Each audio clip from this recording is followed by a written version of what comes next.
hundreds of billions of stars in our galaxy. And yet we know of only one that shines on a life-filled planet. Is Earth unique? Or are there other solar systems and planets like ours out there? Now, scientists are finding the answer. Thanks to this, the Kepler Space Telescope, the most powerful planet hunter ever built.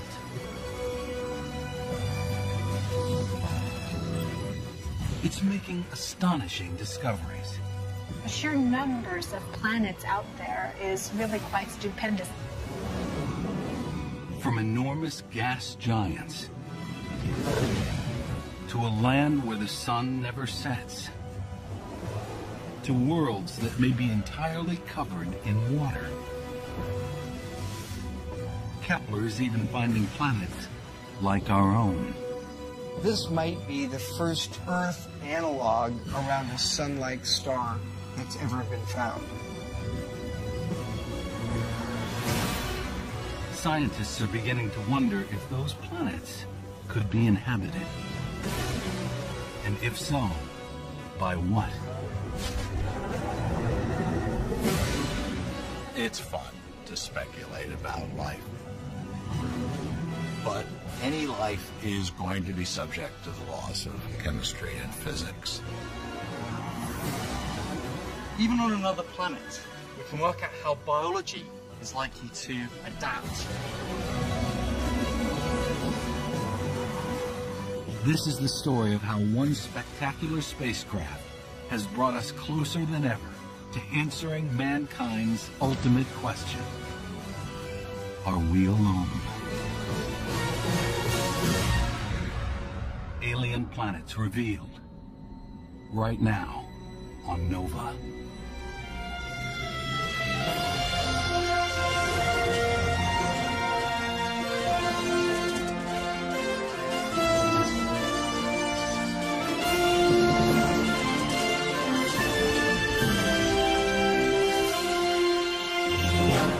Major funding for NOVA is provided by the following. The David H. Koch Fund for Science, supporting NOVA and promoting public understanding of science. And by the Corporation for Public Broadcasting. And by contributions to your PBS station from viewers like you. Thank you. Additional funding is provided by Millicent Bell through the Millicent and Eugene Bell Foundation.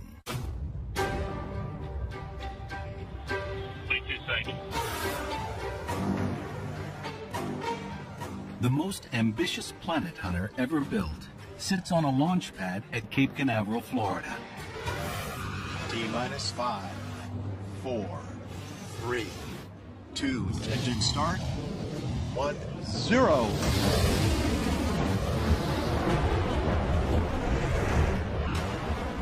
Over 2 decades in the making, it is about to radically alter what we know about our galaxy. 0, 3. Coming out of the solids for separation.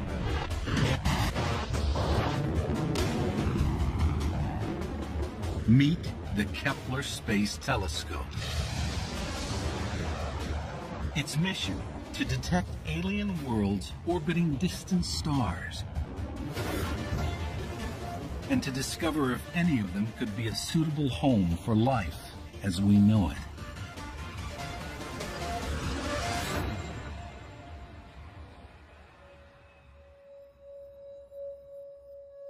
Project scientist Natalie Batala has lived with the Kepler mission from the very first moment.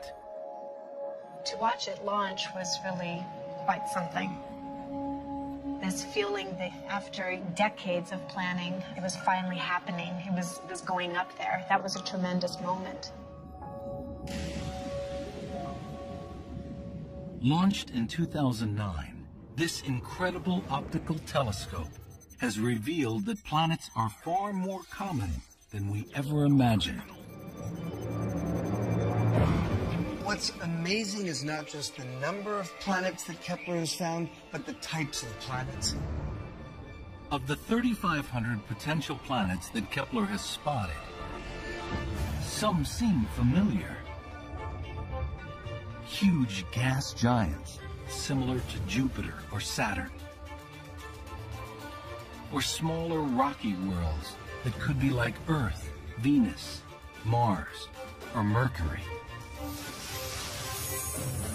But others are straight out of science fiction. Like Kepler 16b, which orbits a double star, just like Luke Skywalker's home planet in Star Wars. Even more bizarre is Kepler 10b. It orbits so closely to its sun that the surface is a vision of hell. Kepler 10b is a scorched world that's got an ocean bigger than the Pacific Ocean. But it's an ocean not of water, but of molten lava. That star-facing side, as it orbits, has surface temperatures in excess of that required to melt iron. So this is a blowtorched world. But for Kepler, these oddities are just a sideshow. Because its primary mission is to find a planet that might have the right conditions for alien life. A planet like Earth.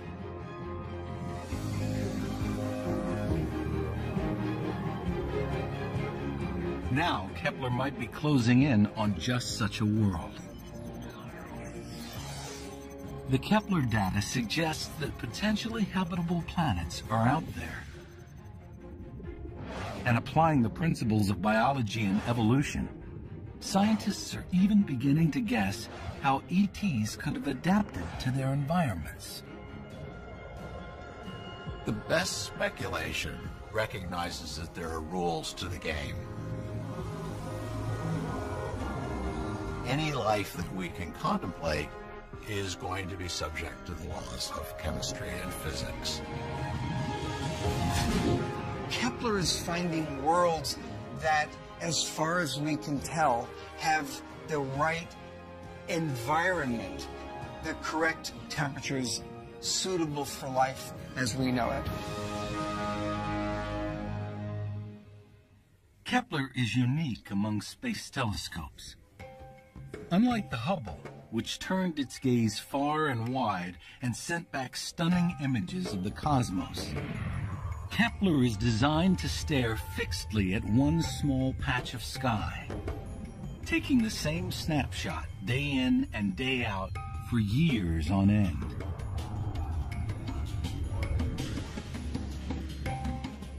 It began, as with any new telescope, with what astronomers call first light.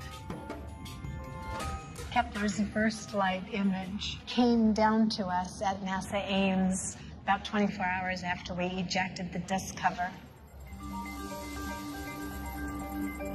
As it filled my computer screen, the image that came to my mind was like champagne filling a glass, with all of these stars being the little bubbles. It was very exciting. Every single tiny dot that you see is a star that is in the field of view of Kepler. Kepler is focused on a small patch of sky near the constellation of Cygnus the Swan. In that area of sky are 4.5 million stars in our galaxy alone. But Kepler isn't looking for stars. It's looking for planets that orbit the stars. But that's a problem, because Kepler can't directly see planets. Planets are much smaller and dimmer than stars. They get lost in the glare. So Kepler is looking for something called a transit, which occurs when a planet passes in front of the star. As it does so, it dims the light by a fraction, That dimming is what Kepler is designed to detect. It's a principle that can be illustrated with a distant tower and a spotlight. Okay, let's imagine that there's a moth flying around that spotlight. Could we ever hope to see the moth? No way. The moth, although it does reflect a tiny bit of the spotlight's light, it's far too feeble for us to see that. Since the light reflected off a planet is typically 10 billion times fainter than the light emitted by its star, detecting a planet might seem impossible. But Kepler has a way around that problem. If the moth passes in front of the bright light, a little bit of the light that was going to reach us obviously gets blocked by the moth. Then we're able to detect the moth by measuring very carefully that very subtle change in the total brightness of the spotlight. The bigger the moth, the more light it blocks, and the more the light dims. In exactly the same fashion, that's how we can detect small planets orbiting other stars and even measure their sizes. That's Kepler's primary mission, to watch thousands of stars for signs of a transit.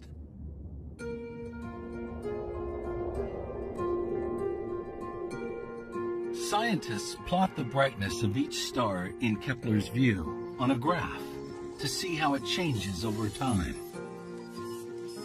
This is an actual plot of one star over 2 weeks. Sure enough, every 3 days there's a tiny dip in brightness, revealing a planet orbiting this star once every 3 days.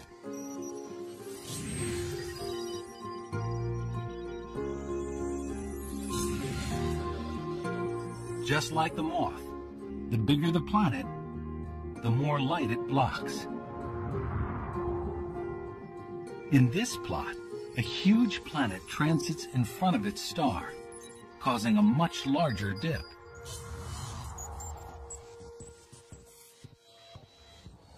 Right from the start, Kepler saw stars dimming.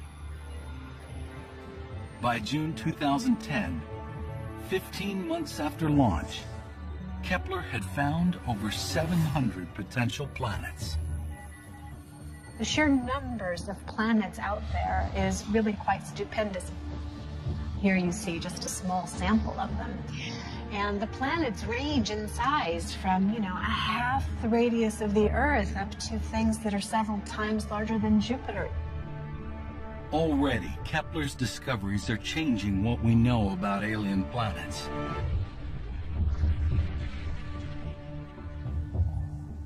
Kepler has revolutionized our view of planets and planetary systems in our galaxy.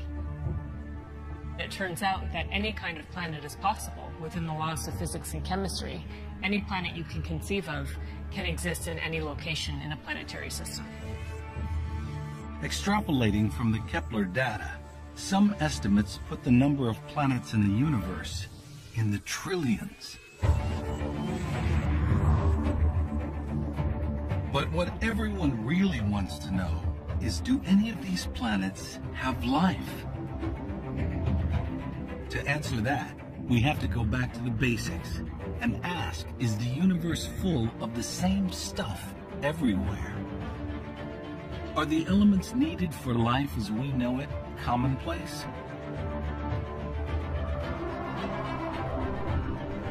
The lightest elements, hydrogen and helium, were made in the moments after the Big Bang.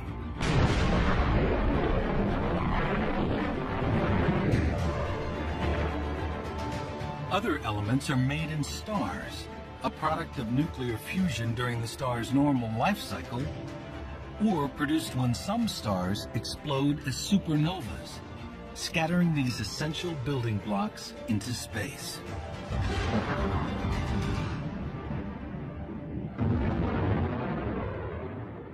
Every molecule in your body, every element in your body was generated sometime in the distant past by processes within stars.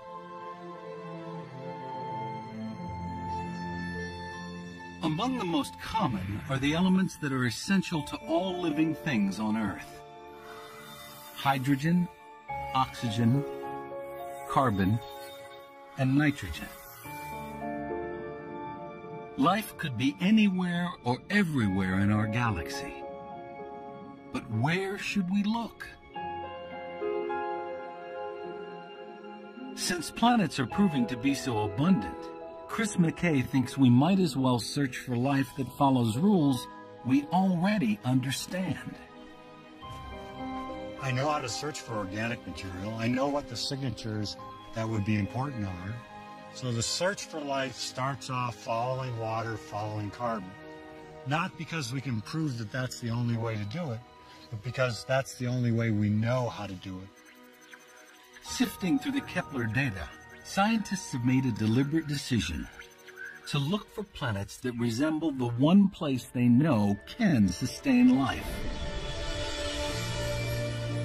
the Earth. We know that the Earth is habitable, indeed inhabited, and so surely there's some drive to find another Earth-like planet elsewhere in the universe. Humanity is on a quest to find life. Kepler's objective is first to find out if planets like Earth, where we have this one example of life, if planets like that exist.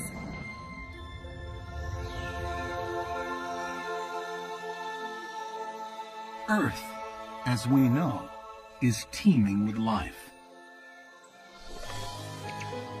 Organisms have evolved to exploit every niche. From beneath the waves to the highest mountains.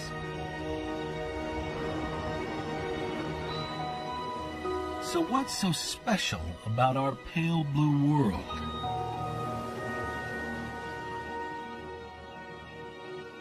For most scientists, the key feature of Earth is the presence of liquid water on its surface.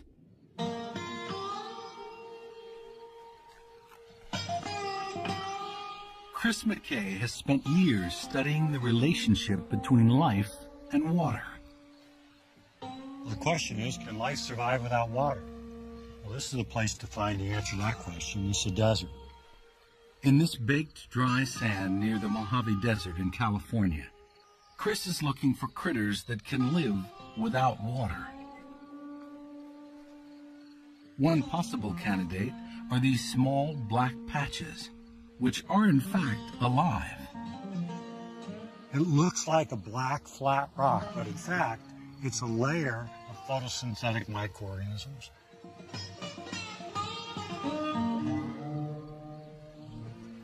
But Chris has discovered that although they look bone dry, they actually require water. The microorganisms have solved the problem of the lack of water in a very ingenious way. The organisms secrete organic materials which help to hold water. They make little super sponges. And so the rare moisture that's there, they can hold it. They can hold it longer than the normal sand. These organisms have created a little tiny microhabitat in which they live. Chris has studied organisms across the Earth. In the dry valleys of Antarctica and in the Atacama Desert in Chile, the driest desert in the world. And everywhere, he's found life using similar survival strategies. We have never found an organism on Earth, the driest, coldest places, and we've looked, and boy have we looked. We've never found an organism that can make do without liquid water. So life as we know it needs liquid water. Fortunately, water is made of two of the most abundant elements in the universe, hydrogen and oxygen. We've even detected water vapor in clouds of gas in outer space. What's harder to find is a planet that could have liquid water, where the temperature is warm enough to melt ice, and yet below the point where water boils to steam. The sun is like a fire. It provides light, and through that light, warmth. And that warmth is what keeps the planet warm enough to support liquid water. If it's too far from the sun, the water will be ice. If it's too close, the water will be steam. So it needs to be right in that zone where the water can be liquid. Sometimes we call it the Goldilocks zone. It's not too hot, it's not too cold, it's just right. Kepler's core mission is to find Earth-sized planets in the Goldilocks zone. Remarkably, this data that shows the timing of each transit is also the key to finding out how hot a planet might be. The more frequent the planet transits, the hotter it is. When a planet is very close to the star, it's going around quite rapidly. The period is very short. It can go around in weeks even around the central star. As the planet is further away, it takes much longer. A planet that orbits once a week will be close to its star and very hot. A planet that orbits every 10 years will be very far away and too cold. So scientists were looking for a planet orbiting a sun-like star roughly once a year, like Earth.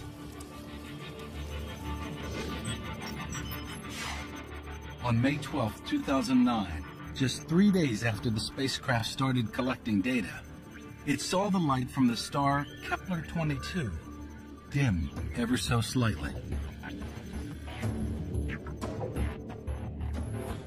10 months later, it dimmed again. If it happened once more in another 10 months, it would confirm Kepler was seeing a transit.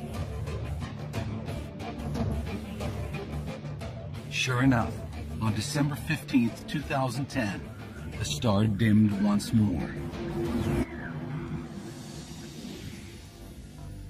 Kepler had discovered its first planet in the habitable zone. Kepler 22b, over 600 light years away. Kepler 22b was the first confirmation of a planet that is at just the right temperature. So it's in the Goldilocks zone. It's orbiting a star very much like our own sun. The researchers can use the amount of dimming to measure the size of the planet. It works out at about 2.4 times the radius of Earth. So now comes the next mystery. What kind of planet is Kepler 22b? What is it made of?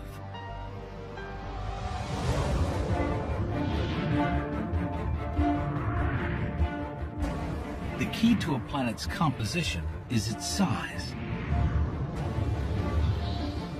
When planets form, they start off solid, made of rock and ice. If they become big enough, they're able to hold on to huge amounts of gas, hydrogen and helium the most abundant. These become the gas giants, like Jupiter and Neptune. Smaller planets like Earth are primarily rocky and can only hold on to a thin atmosphere. Kepler 22b is in the middle. Bigger than all the rocky planets in our system, but smaller than the gas giants. So is it mainly gas or rock? Astronomer Jeff Marcy is attempting to find out. Tonight, he's using the Keck telescope in Hawaii, which he's operating via video link from Berkeley, California, over 2,000 miles away. So Jeff, I just opened up and did an autofocus. We've got about 0.85 arc second gain. That's great. Fantastic. We're set up and ready to go on your first target. Tonight we're going to be observing Kepler 22b, the planet, which is still somewhat mysterious. We don't know whether the planet is rocky like the Earth or gaseous like Jupiter and Saturn. To answer this question, Jeff is using a very different way of detecting planets. Nicknamed the wobble method, this technique was used to find some of the first exoplanets. And it's also used to find out more about the planets discovered by Kepler. We can detect planets around other stars even without seeing the planets by watching the star. Let's create a star. And of course, we'd like a planet orbiting that star. Now what's interesting is that the planet not only orbits the star, but the star is yanked on gravitationally by the planet. So we see the star wobble around, and we can detect this with our telescopes here on Earth. The Keck telescope can see if a star is wobbling backwards and forwards in response to a planet we can't actually see. But even more beautifully, we can measure the mass of the planet, because the more mass of the planet orbiting the star, the more violently that star is yanked on gravitationally. If the telescope detects a large wobble, it means a massive planet is orbiting the star. We're heading to the Kepler field now. So I'm going to set the exposure meter. Jeff takes aim at Kepler 22. It gives us Doppler shift precision of about 1.5 meters per second. So we'll be able to measure the speed of the star to within plus or minus human walking speed. Here we go.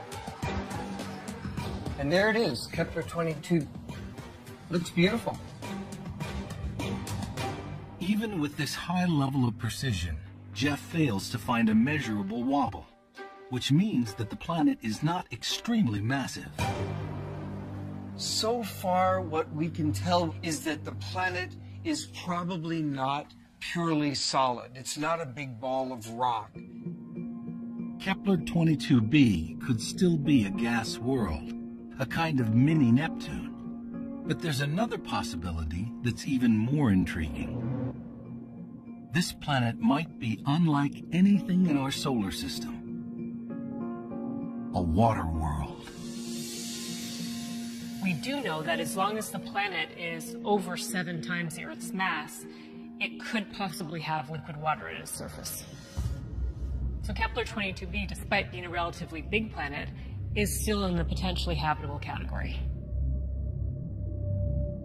From the study of other planets, all of those somewhat larger than Earth planets have lots of water and also perhaps some atmosphere. So by association, the bet is that Kepler 22b will be a rocky planet with a very dense and thick ocean. If Jeff is right, this would be a planet completely covered in water. It's the perfect planet for a paddle. Jeff can imagine what it would be like to kayak on Kepler 22b. If you were kayaking on Kepler 22b, you'd look overhead, you'd see a host star that would remind you of our own sun here, a yellowish star about the same size as our sun. The gravity of the planet might be a little higher, a little lower than the Earth, but not so different. But look beneath the surface, and this ocean is unlike anything on Earth. The ocean would be thousands of kilometers thick. There would be no ocean floor to dive down and visit because it would simply be too far away.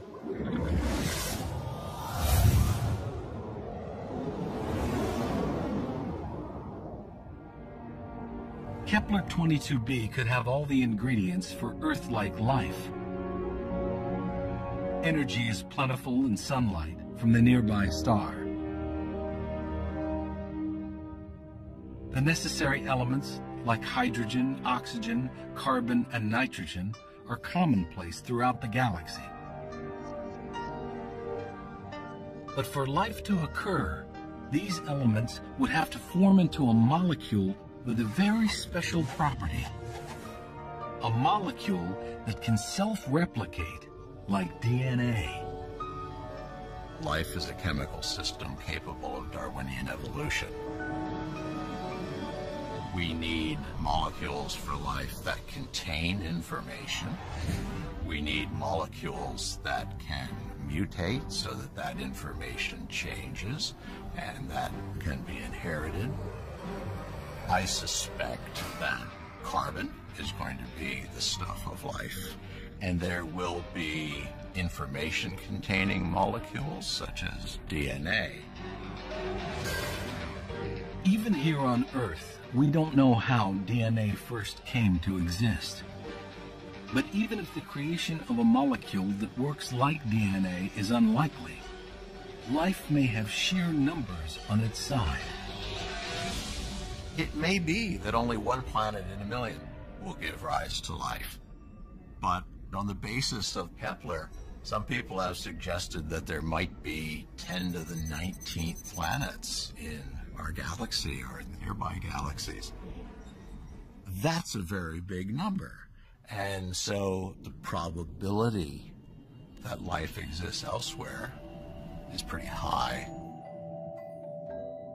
It's this emerging statistical fact that leads many scientists to be confident that extraterrestrial life does exist. Is there life elsewhere? Well, our galaxy alone has 100 billion stars. If DNA or a similar self-replicating molecule has formed on any of those planets, life could have been around for some time. If we go back to the very oldest sedimentary rocks on our planet and look for the signature of life, it's already there. And that tells us that life arose early. But early life was limited to simple single-celled organisms. Microbes had the Earth to themselves for billions of years before complex life evolved. It may be that microbes rule our galaxy as well. The most probable life on other planets would be something much more similar to bacteria than to you or me.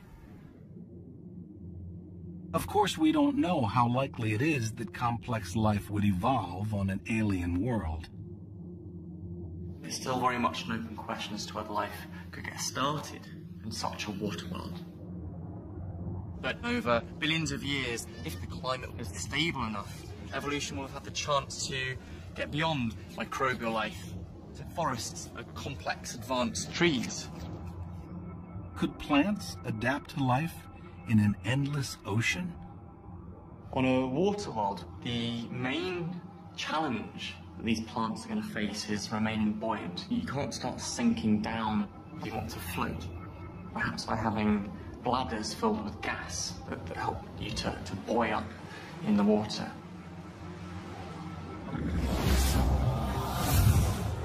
While scientists can speculate about life on Kepler 22b, for now there is no way to confirm that there is water on its surface. Fortunately, it isn't the only potential life-supporting planet Kepler has found. On February 28, 2012, nearly 3 years after launch, NASA announced over 1,000 potential new planets. One of these was orbiting the star KOI 2626. This potential planet is about 1.5 times the size of Earth, small enough that it's likely to be rocky. But there's a problem. It doesn't orbit a star like our sun. It orbits a very different kind of star. When I was a kid, I was told in school that the sun is an average star, which is a complete lie. The sun is not an average star. Most stars in the galaxy are much less massive and put out much less energy than the sun. and we call these very low-mass stars M dwarfs. Our sun is yellow in color, very massive, very large, and compared to it, these low-mass M dwarf stars are tiny. They're only about 10 or 20% the size, 10 or 20% the mass, and they only put out 1/1000th the amount of energy. M-dwarf stars, also known as red dwarfs, make up over 3/4 of all stars in the universe. Because the star is so small, it's easier to spot a small planet orbiting one. Even though an Earth-sized planet covers only about 0.1% of a red dwarf, it typically dims the light by an easy-to-see 1%. Dave Charbonneau and his team have searched through the Kepler data, and they found that more than half of all such stars have planets Earth-sized or a little larger. But could a planet orbiting such a dim star be warm enough to have oceans of water and even life? An M-type star provides much less sunlight than our star. To get the same amount of warmth, just like this dimmer fire, you have to move in closer. There's still a habitable zone. You can get close enough to the star that it's warm enough for liquid water. KOI 2626.01 orbits its red dwarf star once every 38 days. But being so near to a star can create a strange situation. Gravity from the star pulls more strongly on the closest side of the planet. A slight drag that can cause one side to always face the star. Astronomers call this tidal locking. This alien world would have a light side on which the sun never sets, and a dark side on which the sun never rises. At first, scientists thought that this would make the planet impossible for life because it wouldn't have an atmosphere. When we first conceived of the notion of a tidally locked planet, even in the habitable zone, the thought was, well, on the dark side, it's going to be very, very cold. So cold that the atmosphere could condense out completely. All the carbon dioxide that would normally be in the atmosphere would be present as ice, forming a giant polar cap on the dark side. Ice like this. This is a chunk of carbon dioxide.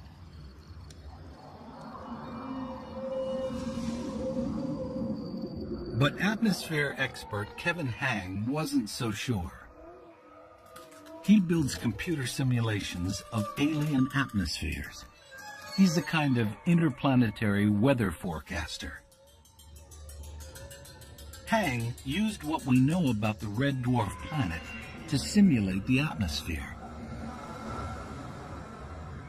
And this is what he came up with. A map of the whole planet laid out flat, the colors representing the predicted temperature. What you're seeing is a temperature map near the surface. Right in the middle of the map is the point where the temperatures are expected to be the highest. And this temperature difference between the hot side and cold side has a profound effect on the atmosphere. Here on the dark side, the air cools and sinks, spreading out around the planet. That creates a wind that blows along the surface to the hot side. Here, the air heats up and rises before returning to the cold side.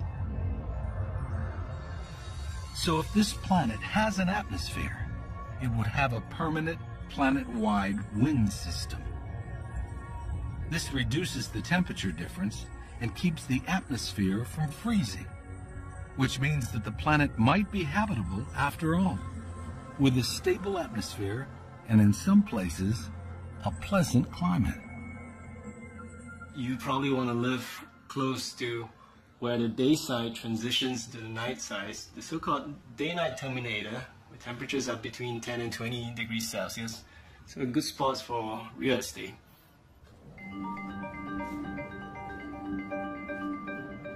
If there is plant life here, it would have to adapt to an endless deep red sunset.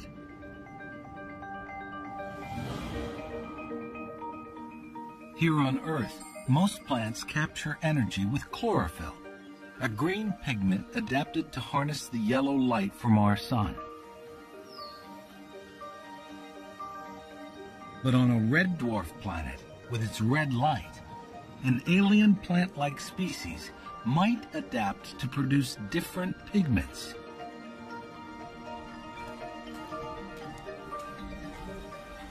Nancy Kiang is trying to work out what those alien plants could be like. One clue is to be found in the marshes of New England. The sandy areas you might think are just dead areas with no plants, but actually there's life teeming underneath. Living in the sand are layers of photosynthesizing bacteria. What we see here are different kinds of bacteria that are photosynthetic. Each layer has different pigments that absorb different wavelengths of light. The bacteria in the top layer are green. They use the same chlorophyll that plants do because they receive the full spectrum of sunlight. But many of those frequencies get absorbed, leaving the lower layers with a different color of light. So they have evolved new photosynthesizing molecules adapted to that different spectrum. Studying these different molecules allows Nancy to imagine what sort of pigments would work best on alien worlds bathed in the dim red light of a red dwarf. It leads to an intriguing suggestion. Very likely these plants will try to absorb as much visible light as they can. So these plants, to our eye, might look black. Black, because the plants would need to absorb as much energy as possible from the weak sun. Plants might find the situation actually easier to contend with because the sun isn't moving through the sky. You can just point yourself like a solar panel towards the sun. But one of the other features of a tidally locked planet would be the fearsome winds blowing constantly in the same direction. So maybe a flat panel wouldn't actually end up being the optimum design, and you want to be a bit more flexible and giving to allow the wind to kind of blow through your perhaps fan-like shape. If there are plants, could there also be alien animals on this planet? From the wide variety of creatures that exist on Earth, we know that many seemingly bizarre creatures are possible. It's fun to speculate about what life might look like on another planet. I think it's legitimate science insofar as it tells us that there are rules to the game. Any life is going to be subject to the laws of chemistry and physics. Based on what we know about life in our world, and from what we know about the environment on this distant planet, scientists are beginning to imagine what alien animal life might look like. On Earth, we find filter feeders, life that filters particles or little grains of food out of the water as it wafts past them. On a planet like this, we might find a similar strategy on the land. So maybe we'd find something like land whales that aren't filtering out plankton from the sea, like the whales in our oceans, but are great big static animals that try to filter out particle matter from their wind to feed off.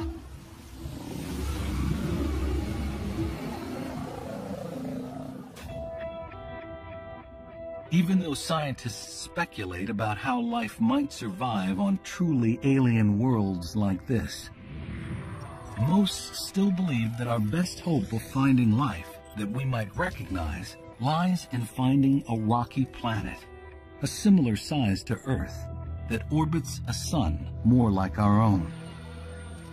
It's a challenge of astronomical proportions. A planet as tiny as an Earth transiting across the disk of its star is going to produce a change in brightness of just 1 part per 10,000.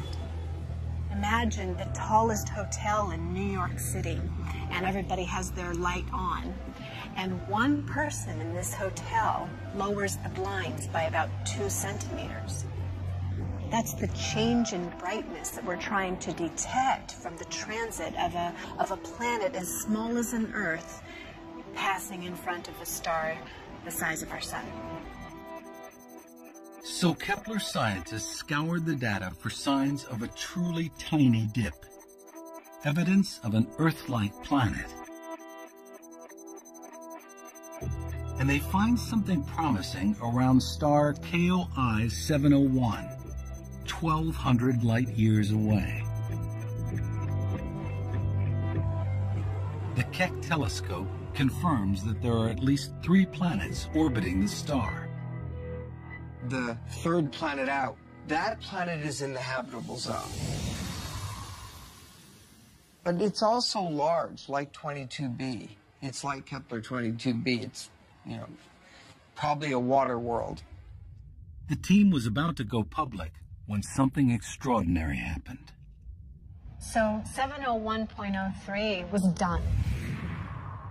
In the bag, nice ribbon tied around it, ready to go off to the publisher for publication, when we got an email from one of our team members telling us that he'd spotted what looks to be another interesting signal in the data.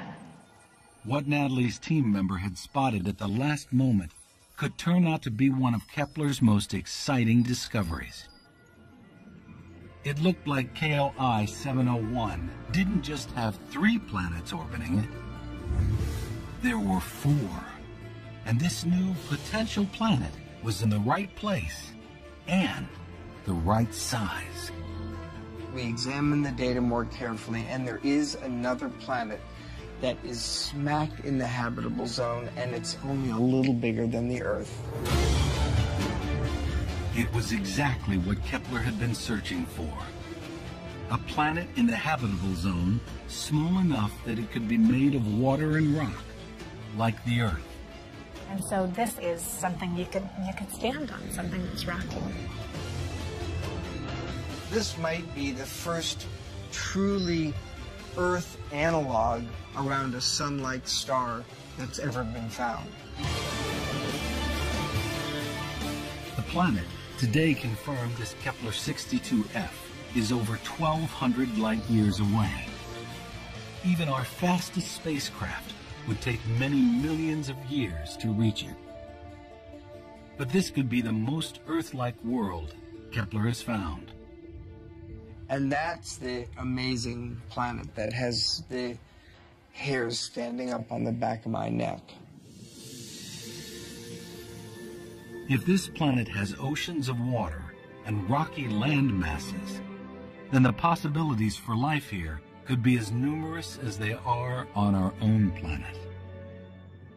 On our planet, we began with simple bacteria, and today we have a planet that has 10 million species of animals, plants, fungi, kelps, all sorts of things. In the oceans, the environment could be surprisingly similar to that on Earth. The density and properties of water are dictated by the laws of physics, which are universal. What we might expect is for the aquatic or the marine life to be actually pretty similar, pretty familiar to what we know on Earth. Because the main consideration is being able to move through the water as efficiently as possible. So you want to be hydrodynamic, you want to be streamlined in your shape. And a very good streamlined shape is known as fusiform, be kind of bullet-shaped, just like most fish on Earth.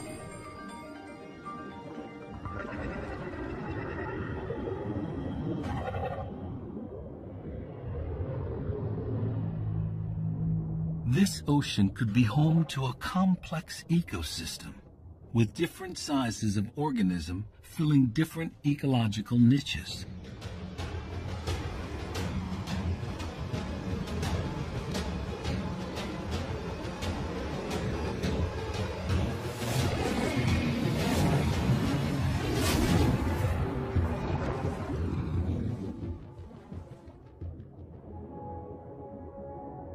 But because this planet is 40% larger than Earth, it's likely to have stronger gravity. So what might we find on land? Animals will respond to the increased gravitational pull on our larger planet.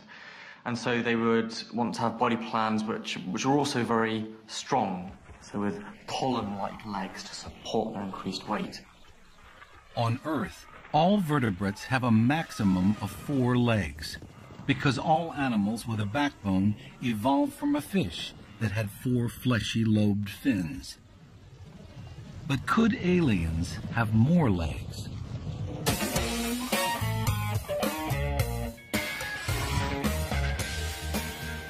That's what Bill Sellers wants to find out. He usually looks at extinct species like dinosaurs by recreating their structure in a computer.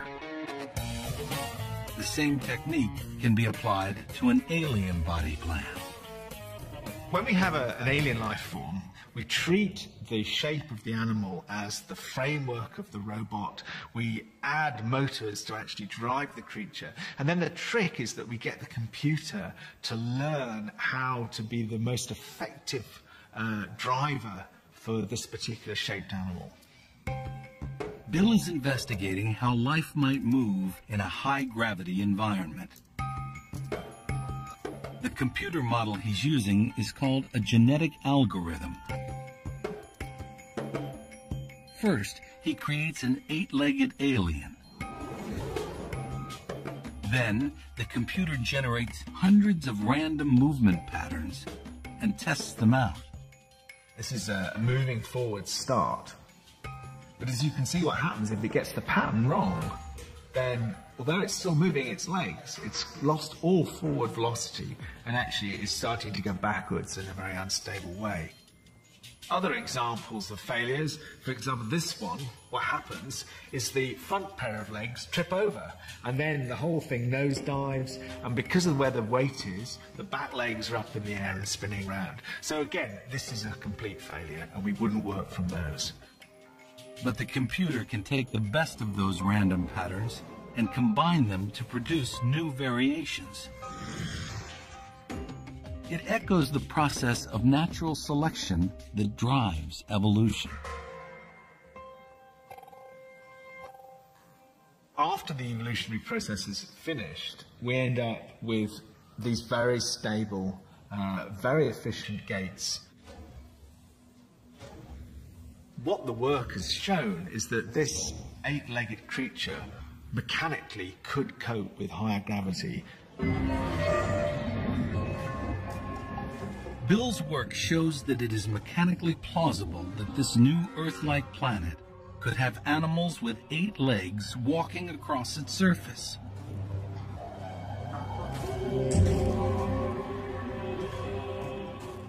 If this planet does have complex animals, could it also have intelligent life? For astronomer Jeff Marcy, this is the ultimate question. We really don't know. First of all, we don't know how commonly life gets kick-started. And secondly, we don't know how commonly it evolves into intelligent life.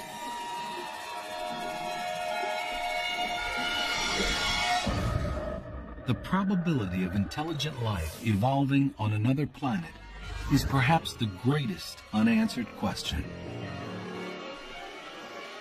But there are hints on Earth that intelligence might be the exception, not the rule. Sharks, like the ones we see here, have ruled the seas for 400 million years, and yet their brains are no larger than peas. How could it be that after 400 million years, sharks have not developed a higher intelligence?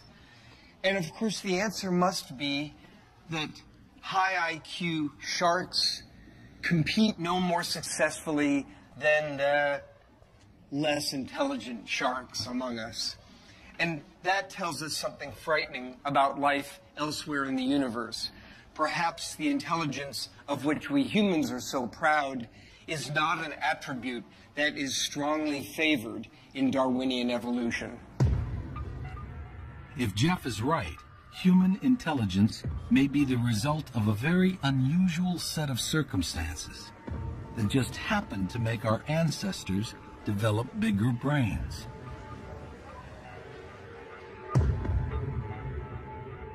But others, like Sarah Seeger, are more optimistic. It's a tough call about whether or not there's intelligent life around any of the nearest stars. I believe there is intelligent life out there somewhere in the galaxy, and that a future generation may be able to establish contact. While the chances of intelligent life evolving may be small, the number of places it could be is huge. About 900 of these planet candidates are twice the Earth's radius, or smaller. So what this collection of exoplanet candidates is telling us is that small planets, planets like Earth, might be common. Based on the Kepler data, scientists estimate that at least 1 in 6 stars has an Earth-sized planet. There could be upwards of 17 billion Earth-sized planets in our galaxy alone. Well, we are at a remarkable moment, actually. The Kepler Space Telescope has identified several thousand planets. But what's unexpected and remarkable is that we're finding planets that are a little bit larger than the Earth, that, as far as we can tell, have the correct composition, rock and water, suitable for life as we know it. Kepler has shown us how commonplace planets outside our solar system are, suggesting our galaxy may have other places suitable for life.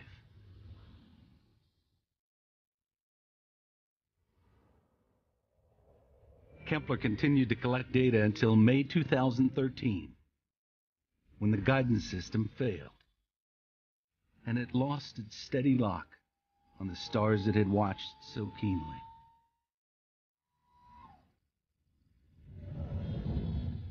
But the hunt for alien planets is far from over. Kepler may have a second life, using pressure from sunlight to keep it oriented. And in coming years, new planet hunters will take up the quest, exploring the age-old question, are we alone?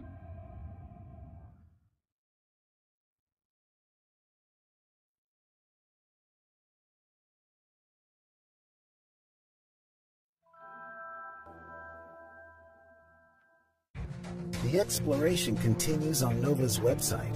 Could there be extraterrestrial life in our own solar system? Planetary scientist Carolyn Porco thinks a tiny moon of Saturn's may be the best place to look. And meet Seth Shostak, a SETI astronomer who uses radio telescopes to listen for communications from outer space.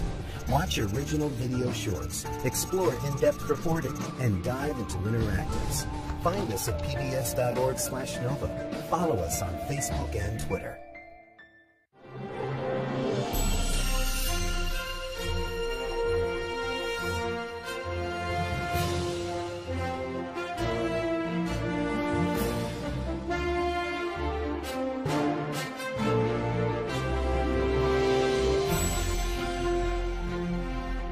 This NOVA program is available on DVD. To order, visit shoppbs.org or call 1-800-PLAY-PBS. NOVA is also available for download on iTunes.